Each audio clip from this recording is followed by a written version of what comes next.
Mes chers compatriotes, nous sommes aujourd'hui, au moment où je parle, nous sommes le jeudi 15 mai 2025, il est 18h30, et je voudrais faire avec vous un bilan, un point sur la situation pour parler entre la Russie, les États-Unis et l'Ukraine, et de la position de la diplomatie française, ou plus exactement de ce qui en tient lieu, c'est-à-dire de M. Jean-Noël Barrot, le ministre français des Affaires étrangères, qui ne cesse que de révéler semaine après semaine, non seulement sa nullité crasse, sa méchanceté, sa crétinerie, mais aussi sa nocivité, on va le voir dans un instant. Alors, pour l'instant, on en est où? On en est au fait que l'on a appris successivement au cours de la journée que les pourparlers qui devaient avoir lieu à Istanbul, en Turquie, entre les Russes, les Ukrainiens et les Américains, il avait quand même été beaucoup question d'une venue de Vladimir Poutine et d'une venue de Donald Trump, lequel Donald Trump était dans la région.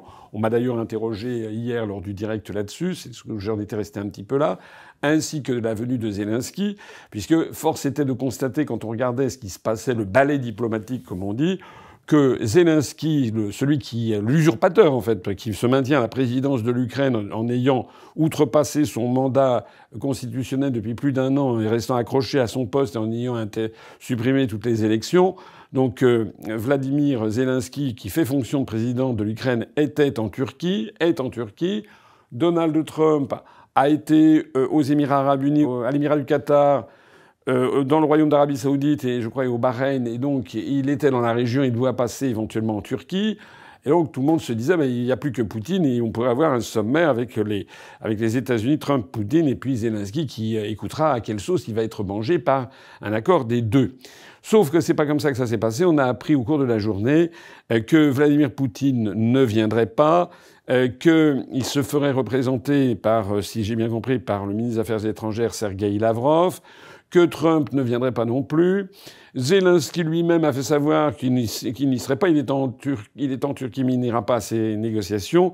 Parce qu'en fait, on a eu une série comment dirais-je, de déclarations outrancières, d'une part de Zelensky, qui a sommé quasiment Poutine de venir, ce qui est quand même complètement délirant. D'abord parce que Zelensky lui-même, je crois que c'était en 2023 ou 2024, a pondu un décret présidentiel qui interdisait à quiconque d'avoir le moindre contact avec Vladimir Poutine. Je crois que c'était en 2022. Et maintenant, il somme Vladimir Poutine de venir le rencontrer. Le problème qu'il y a, c'est qu'il est complètement démonétisé vis-à-vis de Moscou. Moscou, en fait, a déjà dit plusieurs fois qu'il ne voulait pas discuter avec quelqu'un qui était d'ailleurs démonétisé chez lui. J'ai eu l'occasion de le dire. Il semble que s'il y avait des élections libres en Ukraine, Zelensky n'obtiendrait pas plus de 15 à 20% des suffrages et qu'il serait battu dès le premier tour d'une élection présidentielle. En attendant, donc, il a tenu des propos assez offensants en exigeant que Poutine vienne. Et puis ces propos ont été renforcés par les propos complètement délirants de la diplomatie française et tout spécialement de M. Jean-Noël Barrot. Jean-Noël Barrot, il a trouvé le moyen. Il a été interviewé, il a trouvé le moyen de dire que il allait en Turquie, il allait rencontrer Lindsey Graham. Alors Lindsey Graham, c'est un sénateur américain républicain qui est complètement siphonné, qui est connu pour des déclarations à l'emporte-pièce sur toute une série de sujets. Je vais revenir dans un instant. Et donc, monsieur Jean-Noël Barrot est allé rencontrer ce monsieur de passage en Turquie. Et Jean-Noël Barrot a dit à la télévision, à la radio française, il a dit très exactement ceci. Ce sénateur américain, alors je cite Jean-Noël Barrot, a conçu un paquet de sanctions extrêmement puissantes avec des droits de douane de 500% sur les importations de pétrole russe et de 500% sur les pays qui aujourd'hui continuent d'importer du pétrole russe. Voilà. La Russie a trouvé des voies de contournement face au blocus imposé par l'Europe et les États-Unis. Aller fermer le robinet de cette manière-là, c'est une manière de prendre la Russie à la gorge. Et donc, l'Union européenne a décidé d'un 17e paquet de sanctions contre la Russie pour cibler ses pétroliers fantômes. Et donc, notre Jean-Noël Barrot national a dit qu'il va falloir aller plus loin parce que ces sanctions massives n'ont pas encore dissuadé Vladimir Poutine de continuer sa guerre d'agression contre l'Ukraine. Il faut de nouvelles mesures qui pourraient asphyxier une bonne fois pour toutes l'économie russe. Je souhaite que l'Europe puisse à son tour brandir des sanctions sur les hydrocarbures. Voilà. Alors, il faut quand même regarder ce que ça veut dire, parce que on est quand même dans le domaine du délire général. Si l'on comprend bien cette pensée qui est celle de ce sénateur républicain Lindsey Graham, qui donc a convaincu de son intelligence Macron et Barrot, si l'on comprend donc bien ce qu'a dit Barrot, ça veut dire que il va falloir augmenter de 500% les droits de douane sur les produits qui serait le pétrole russe, donc importé. Mais importé où? Donc dans l'Union européenne. Ça veut donc dire au passage que l'Union européenne continue d'importer des hydrocarbures russes. Alors je croyais que c'était interdit. D'ailleurs, c'est la réalité.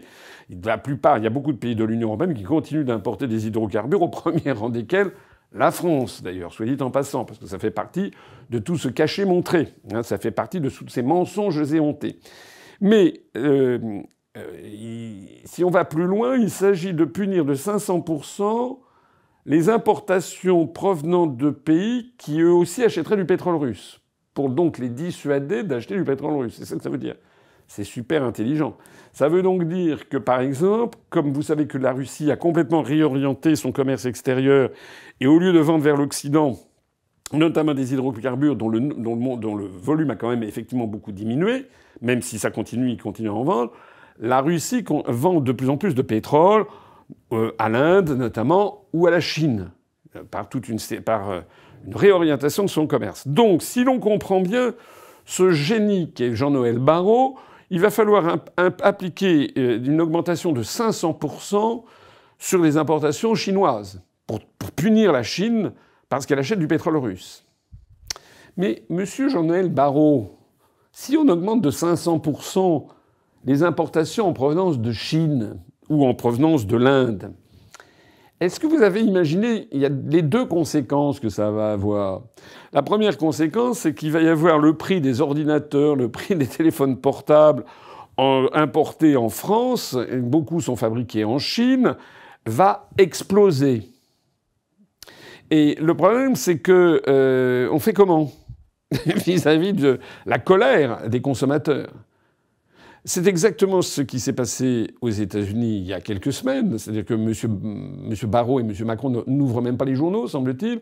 Lorsque Trump a annoncé qu'il allait augmenter les droits de douane sur la Chine, il avait augmenté de 150%, et puis après c'est passé à 450% parce que la Chine ne pliait pas. Et puis maintenant, on en est où? Eh bien, Donald Trump, la queue entre les jambes, a été obligé de convenir d'un armistice tarifaire pendant 90 jours et de supprimer toutes ces augmentations. C'est-à-dire qu'il a été obligé de le faire complètement machine arrière. Pourquoi? Parce que tout simplement, le gouvernement chinois n'a rien eu à faire, en fait. Ils ont regardé ça, ils ont dit on augmente autant, ils ont monté 150, 500%. Et le résultat des courses, c'est quoi? C'est que d'un seul coup, ça a été un tollé aux États-Unis. Puisqu'aux États-Unis, d'un seul coup, le prix des ordinateurs, des téléphones portables a augmenté de façon fulgurante. Et puis, comme énormément d'entreprises américaines font fabriquer leurs produits en Chine, eh bien, d'un seul coup, elles ont vu leur rentabilité, évidemment, chuter de façon verticale. Ça s'est traduit immédiatement par un effondrement des cours boursiers d'entreprises à Wall Street. Et donc, c'est d'un seul coup, tout le big business aux États-Unis est monté au créneau en disant « arrêtez cette folie ». Et donc, les Chinois ont regardé, vous savez, c'est un de ces proverbes chinois, ils ont regardé tout simplement passer le corps de leur ennemi flotter sur la rivière qui descend comme ça. C'est-à-dire, ils n'ont rien fait. Hein, c'est le Wu Wei. C'est une théorie du taoïsme, c'est le non-agir. Voilà. C'est-à-dire, lorsqu'un ennemi fait des bêtises, on ne bouge pas et on le regarde se planter tout seul. Voilà. Donc le résultat, c'est qu'actuellement, les États-Unis ont décidé effectivement de revenir à une augmentation qui pourrait être de l'ordre de 10%, de 30%, enfin ils sont en pleine négociation. Ce qui signifie donc au passage que ça montre que la théorie de Lindsey Graham, c'était peut-être Lindsey Graham qui avait vendu cette salade à Trump, c'est une fumisterie. Imaginons que la France donc augmente de 500% les droits de douane sur la Chine et sur l'Inde. Donc la première chose, c'est qu'on aurait une augmentation phénoménale du prix d'un certain nombre d'importations de nombreux produits fabriqués en Chine. Il y en a énormément, hein, que ce soit dans l'habillement, que ce soit dans ce qu'on appelle les produits blancs, les produits bruns, donc tout ce qui est réfrigérateur, congélateur, l'électroménager qu'on trouve dans une cuisine, etc., etc., les ordinateurs, les téléphones portables, enfin c'est fou. Sans compter les automobiles également de fabrication chinoise, sans compter donc les piles qui sont nécessaires puisqu'elles sont fabriquées en Chine pour mettre dans des automobiles électriques. Enfin, c'est incroyable. Donc c'est absolument incapable, impossible de faire ça, mais ce ne serait pas la seule conséquence. Parce qu'il y aurait une deuxième conséquence. La deuxième conséquence, c'est qu'évidemment, les Chinois diraient écoutez, puisque vous avez décidé d'augmenter de 500% les importations sur la Chine, nous allons augmenter de 500% les importations en provenance de France. Et là, alors là, d'un seul coup, on verrait, c'est pas drôle, mais on verrait l'effondrement brutal des ventes, de toutes les ventes du groupe LVMH. On verrait l'effondrement. On vend énormément de produits de luxe en Chine. Que ce soit Hermès, que ce soit Dior, Cartier, Louis Vuitton, enfin toutes les grandes marques de luxe françaises très appréciées en Chine, comme c'est apprécié au Japon, en Taïwan, à Hong Kong, etc., mais en Chine en particulier. D'un seul coup, c'est un marché considérable maintenant. Il y a au moins 300 à 400 millions de Chinois qui ont un niveau de vie français, voire supérieur. Donc, d'un seul coup, ces produits s'effondreraient. On verra un effondrement des ventes de produits agroalimentaires, notamment le cognac, le champagne, où on fait des ventes extraordinaires, tous les vins français, les spiritueux. Et puis également, alors ça concerne peut-être un petit peu moins la Chine, mais ça concerne par exemple l'Inde, l'armement. Enfin, vis-à-vis de l'Inde, je pense que l'Inde, d'un seul coup, dirait écoutez, allez vous faire cuire un œuf si vous voulez qu'on continue à vous acheter des Mirages ou des Rafales, voilà, ou des navires de fabrication française. C'est-à-dire que immédiatement, qu'est-ce qui se passerait? Il se passerait que Macron recevrait un coup de téléphone furibard de Bernard Arnault, par exemple, ou bien de Dassault, ou bien de je ne sais pas quoi, de telle ou telle grande entreprise dans le domaine de l'agroalimentaire, du luxe, de l'armement, en disant Manu, arrête tes conneries. Hein. Tout de suite, c'est ça qui se passerait. Voilà. Cette lumineuse idée de M. Barrot nous est donc fournie par Lindsey Graham. Et je voudrais quand même dire un mot sur qui est ce monsieur. Ce Lindsey Graham qui donc est devenu le nouveau gourou de Macron. Donc c'est quelqu'un qui est connu pour ses déclarations à l'emporte-pièce. Il avait, par exemple, en 2022, déclaré qu'il fallait absolument assassiner Vladimir Poutine, que c'était la seule solution pour mettre un terme au conflit en Ukraine. En octobre 2023, le 11 octobre 2023, au moment donc du conflit entre Israël et la Palestine, à Gaza, donc le 11 octobre, quelques jours après les attentats du 7 octobre, Lindsey Graham, qui est quelqu'un qui, à l'évidence, n'aime pas les demi-mesures, n'est pas un homme qui aime les propos pondérés, a conseillé et a dit qu'il fallait raser toute la bande de Gaza. Carrément, il n'a pas pris de fioriture. Ça, c'était le 11 octobre 2023. Le 7 mars de la même année, le 7 mars 2023, auparavant, il avait déposé une proposition de loi pour que l'armée américaine entre au Mexique, comme ça, sans y avoir été invité, franchisse le Rio Grande, entre au Mexique pour aller faire la loi et aller se débarrasser du cartel de la drogue et de tous les gangs qui sévissent et qui font du trafic de drogue au Mexique, d'ailleurs, très largement pour fournir le marché nord-américain, le marché des États-Unis d'Amérique. Voilà. Alors, le président, il y a quand même un président de la République au Mexique, qui à l'époque était le président Manuel Obrador, qui était un président plutôt de gauche, avait quand même fait savoir que le Mexique était un pays libre, indépendant et souverain, et qui n'avait d'ordre à recevoir de personne, et que l'armée américaine était priée de rester au nord du Rio Grande. Ça encore, ça avait fait assez scandale. Et puis le 21 décembre 2024, toujours le même Lindsey Graham, quatrième scandale. Quand je dis un scandale, c'est que ça avait fait sensation aux États-Unis et dans le monde. Il avait demandé que soient prises des sanctions. C'est un homme qui aime les sanctions. c'est un homme énergique et qui soit prise des sanctions, que les États-Unis prennent des sanctions contre la Cour pénale internationale, puisque la Cour pénale internationale avait émis des mandats d'arrêt internationaux à l'encontre de Benjamin Netanyahu, le Premier ministre israélien, et de Yoav Gallant, qui est le ministre de la Défense israélien, pour crimes de guerre. Ils avaient, ce qu'a dit en passant, la Cour pénale internationale avait également émis un mandat d'arrêt international contre le chef du Hamas, pour faire bonne mesure des deux côtés. Voilà. Et donc, Lindsey Graham avait dit qu'il fallait que les États-Unis prennent des sanctions. Alors, je ne sais pas quelles sanctions les États-Unis pourraient prendre contre la Cour pénale internationale, parce que d'abord, ils n'en font pas partie. Deuxièmement, parce que ça ne se situe pas aux États-Unis. Ils ont des financements qui ne dépendent pas spécialement des États-Unis, donc je ne vois pas très bien ce que pourrait prendre. Mais peu importe. Monsieur Lindsey Graham, c'est quelqu'un, en fait, qui est connu comme tel, c'est un des sénateurs républicains excentriques qui est connu pour tenir des propos de comptoir, quoi, voilà. Des propos, des rodomontades, des yaka faucons, un petit peu comme le fils Sarkozy, qui est le nouveau génie politique français que ont déniché nos médias, qui dit qu'il faut aller brûler l'ambassade d'Algérie en France. Enfin, voilà, ça fait partie de ce genre de propos qui serait rigolo dans un café, dans un bistrot, avec des gens qui ont quelques coups dans le nez, mais tenus par des responsables politiques à qui on tend les micros de médias nationaux ou internationaux, ça devient complètement dramatique. Alors, c'est cet individu, c'est cet Olybrius, en fait, dont évidemment toutes les propositions qu'il a faites n'ont jamais été suivies d'effet, parce que sinon ça serait, je sais pas ce que c'est, la planète aurait déjà explosé 50 fois. Et c'est cet individu qui est maintenant la dernière coqueluche de Macron et de Barrot, qui se raccroche à cette idée. Waouh, c'est génial, on va faire 500% de droits de douane contre ceux qui osent acheter des hydrocarbures à la Russie. Voilà. Alors, qu'est-ce que ça veut dire tout ça ? Ça veut dire qu'on est dirigé, je rigole, mais c'est très très grave, on est dirigé par des gens complètement incompétents, complètement irresponsables et à moitié dingues. Voilà.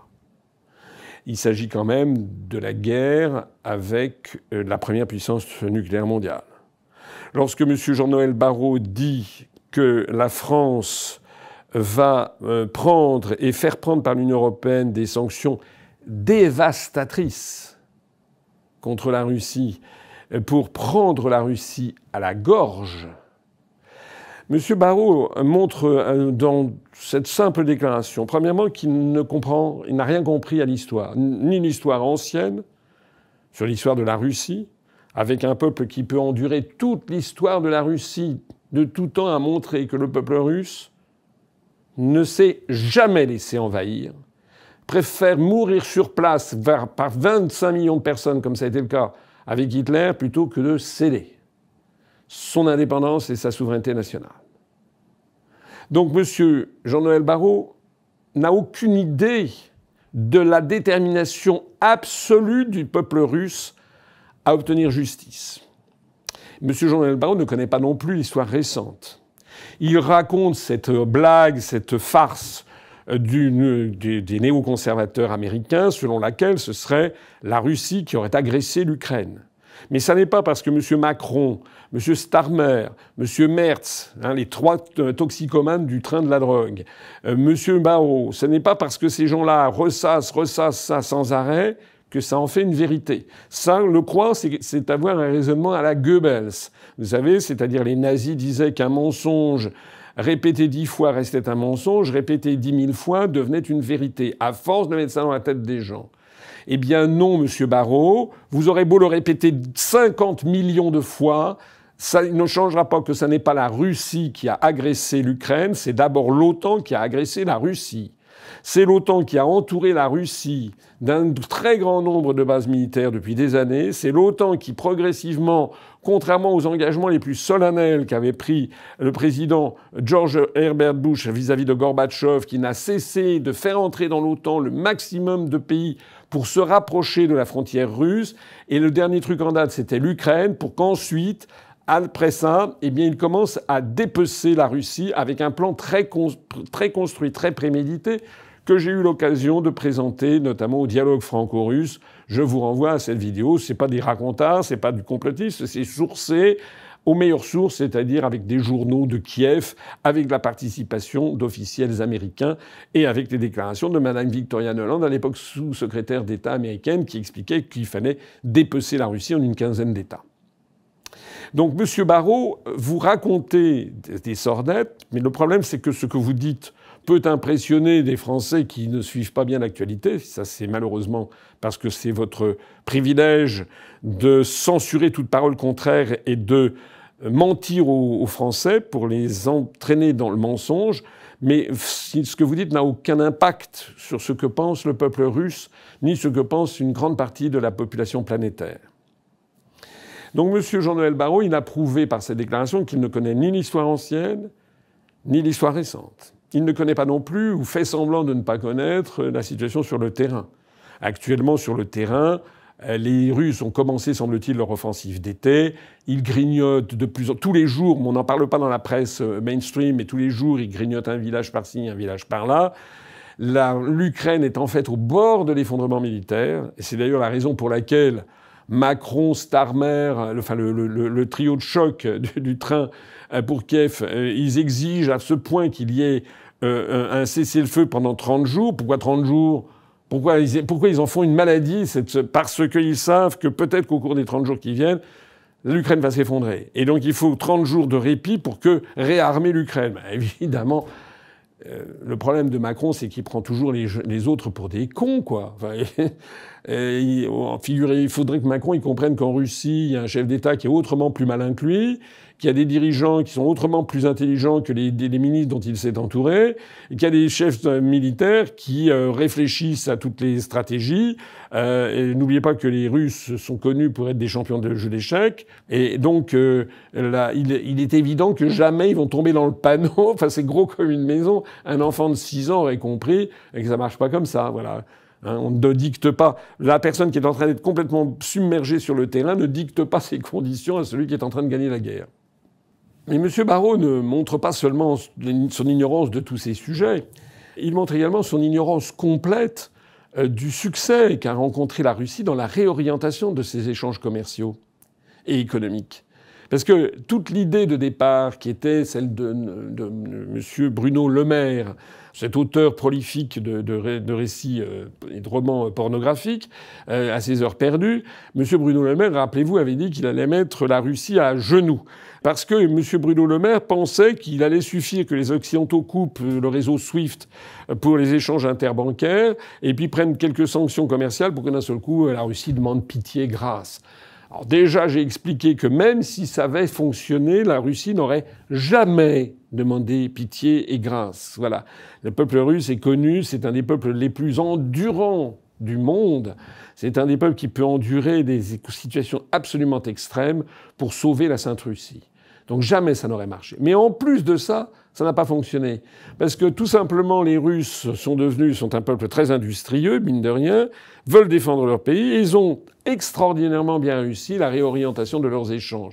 Ils ont créé un nouveau système SWIFT qui leur appartient, qui marche très très bien avec les États avec lesquels ils commercent. Ils se passent très bien du réseau SWIFT. Maintenant, les hydrocarbures, justement, ils les vendent notamment à la Chine, mais à l'Inde, etc. Leurs échanges commerciaux s'est réorienté vers des pays comme la Chine. Mais justement, ça tombe bien parce que la Chine ou les pays d'Asie du Sud-Est, ce sont ceux en plus forte croissance. Donc en fait, la Russie se fiche de la vieille Europe, qui d'ailleurs est de plus en plus désindustrialisée. Donc en fait, tous les pays de l'Europe ne suscitent plus que des haussements d'épaules et du mépris. Et ça, M. Jean-Noël Barrot ne l'a toujours pas compris. Et M. Jean-Noël Barrot n'a toujours pas compris que si on prend des sanctions contre les autres peuples du monde, d'abord on apparaît pour ce que l'on est, c'est-à-dire quelqu'un d'extraordinairement odieux et désagréable. Et deuxièmement, on ne suscite pas l'affection ni l'amour, on suscite au contraire envie de donner une paire de claques, voilà, physiquement ou bien métaphoriquement, en prenant des sanctions, des contre-sanctions et des mesures de rétorsion. Et à ce petit jeu-là, c'est pas la France qui gagnera. Voilà. Donc je voulais vous le dire parce que la situation, elle est quand même très grave. Parce que vu de Moscou, quand on entend ce blanc-bec de Jean-Noël Barrot, qui n'a, honnêtement, il n'a même pas les compétences pour être, je sais pas moi, un adjoint, un chef de bureau à la direction de la comptabilité publique à Bercy. Et encore, j'en connais qui sont mieux que ça. Donc monsieur Jean-Noël Barrot, il est à cette place uniquement que parce qu'il est le fils de son père. Voilà, Jacques Barrot, qui était une espèce de ministre de Chirac, qui était centriste, c'est tout dire. Nous sommes dans la reproduction des élites dont j'ai déjà parlé. Nous sommes en plein népotisme. Voilà, on nomme quelqu'un de totalement incompétent, mais pour faire plaisir, et ci et ça. Et puis surtout, il y a aussi le fait que M. Macron étant lui-même d'une intelligence très relative, contrairement à ce que l'on a dit, mais maintenant de plus en plus des millions de Français ont compris qu'en fait, celui qu'on nous avait présenté comme le Mozart de la finance, c'est un imposteur, et c'est quelqu'un qui fait illusion pendant un certain temps. C'est un escroc, donc comme tous les escrocs, il fait illusion pendant un certain temps, et puis assez rapidement, les gens commencent à découvrir que derrière, c'est que du bobard, c'est que des mensonges, c'est que des tromperies, et qu'en fait, le type, il a une intelligence de l'escroquerie, mais il n'a pas une intelligence suprême, c'est qu'il n'a pas compris que les escrocs, ça ne marche jamais tout le temps. Il y a toujours un moment où un escroc finit par tomber. Toujours. Voilà. Et là, il est en train de tomber, Macron. Et comme il a peur, en fait, il s'est entouré d'imbéciles parmi ses ministres, c'était des gens qui n'étaient pas plus intelligents que lui. Parce que la terreur de Macron, c'est d'avoir avec lui ou face à lui des gens plus intelligents. On l'a vu d'ailleurs lors de cet entretien qu'il a imposé à TF1 pendant 3 heures. 3 heures soporifiques, mais ça devait être l'occasion pour lui de rebondir. C'est surtout un désastre. Il y a eu très très peu de gens qui l'ont regardé. 4 800 000 téléspectateurs, c'est à moitié moins ou 50% de moins qu'un journal télévisé habituel. C'est-à-dire que au moment où il avait fait ses déclarations, une déclaration sur la guerre en Ukraine au mois de mars, il y avait eu 15 millions de téléspectateurs. Là, il n'y en avait plus que 4,8 millions. Voilà.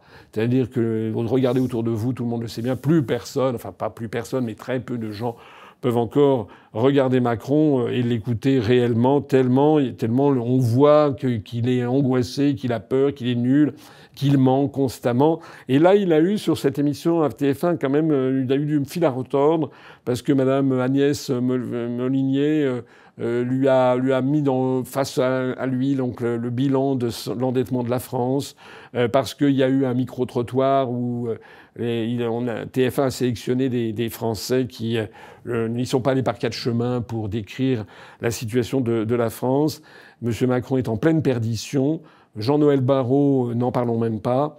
Et face à ça, eh bien, la crainte que j'ai, c'est qu'il ne soit tenté par commettre l'irréparable. A fortiori, si ce petit monde est toxicomane. C'est la raison pour laquelle je lance ici un appel. Ça fait 50 fois que je le dis, ça sera la 51e fois. Les parlementaires d'opposition doivent lancer la procédure de destitution de Macron le plus vite possible. Je rappelle que depuis décembre 2018, c'est-à-dire depuis 6 ans et demi, j'ai lancé l'idée qu'il fallait destituer Macron. Si la procédure de destitution avait été lancée il y a 6 ans et demi, est-ce que vous imaginez les économies que l'on aurait fait en matière de dette, en matière de désastre économique, industriel, tout ceci, on y aurait échappé. Aujourd'hui où je vous parle, tous les jours où je vous parle, il y a à peu près la gestion de Macron aboutit à une augmentation de notre dette collective de 1 milliard d'euros par jour. Tous les jours. Et depuis 2022 et la guerre en Ukraine, le risque d'un dérapage vers une guerre nucléaire ne cesse de s'aggraver depuis février 2022. Ça fait donc 6 ans et demi que je demande que les partis d'opposition fassent leur travail pour dégager ce monsieur. Ça fait 3 ans que ça devient urgentissime avec la guerre en Ukraine. Il apparaît chaque mois un petit peu plus que nous avons affaire à quelqu'un qui est un malade mental et qui est toxicomane. Il faut destituer Macron. Et si les partis d'opposition et le Rassemblement national et les Républicains continuent à refuser de le faire, continuent à dire non, non, non, on attend encore 2 ans. Mais pourquoi attendre 2 ans? À ce rythme, dans 2 ans, on sera passé à plus de 4 000 milliards d'euros de dette publique. À ce rythme, dans 2 ans, Macron aura laissé détruire encore des pans entiers de l'industrie française et de l'agriculture française, aura accepté le Mercosur. Et si on continue comme ça, peut-être que Macron, entre-temps, aura lancé ou fait lancer des armes contre la Russie avec peut-être une réplique impitoyable des Russes. Il faut en finir maintenant. En tout cas, vis-à-vis des générations futures, j'espère que les gens pourront retrouver cette déclaration que je fais.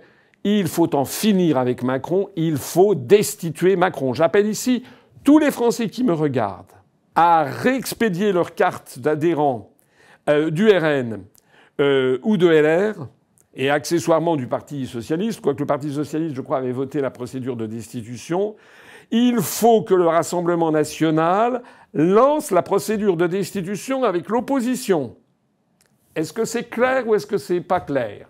Et que ceux qui ne veulent pas que la France reste aux mains d'un cinglé, eh bien, se manifestent. Moi, je ne peux rien sans vous. Faites-le et manifestez-vous auprès de vos dirigeants et de vos députés du Rassemblement national. Vive l'Union populaire républicaine et vive la France.